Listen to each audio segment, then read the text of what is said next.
hop history in the United States, from a commercial standpoint, really started here in Madison County in 1808. New York supplied 90% of the hops grown in the United States at times. Our story goes back to about 1996 and an interest that we had in some local history, and particularly in trains.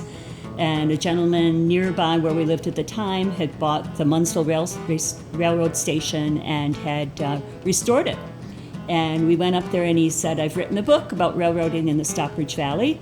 And I was reading the book and it was talking about hops. And I asked my husband, "Okay, I'm a farmer's daughter, but I have no idea what hops are."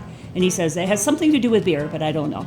If this was such a big part of the Madison County and Central New York history, why don't people grow hops now? The gentleman that helped us plant our hop yard, his family was one of the last hop growers in Central New York. We kept growing hops along, but their breweries grew faster than our hop yards could grow. We were now in our 60s and said, this seems like a retirement for us now, is to have our own little brewery as opposed to trying to grow hops and feed the farm brewery movement. Our beers are, most of them, 100% New York ingredients. We use 100% New York grains. Almost every beer here is our hops in it. Most of them are 100% our hops. Our first beer is Kung Fu. Kung Fu is a honey blonde ale. It has a gallon of honey in every barrel of beer, and the honey is produced up the road in West Eaton.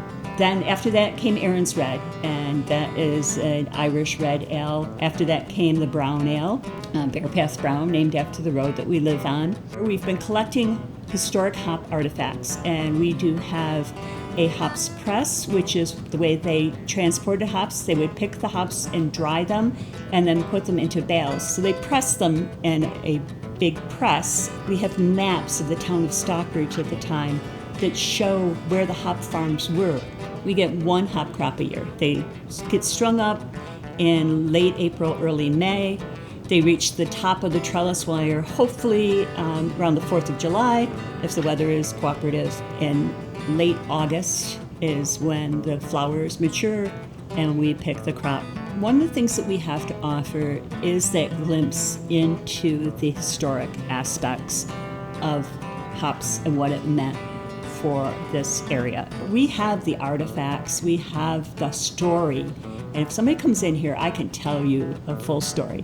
And I can guide you then from here to other places in the county where you can see more of that. So there's always something fresh.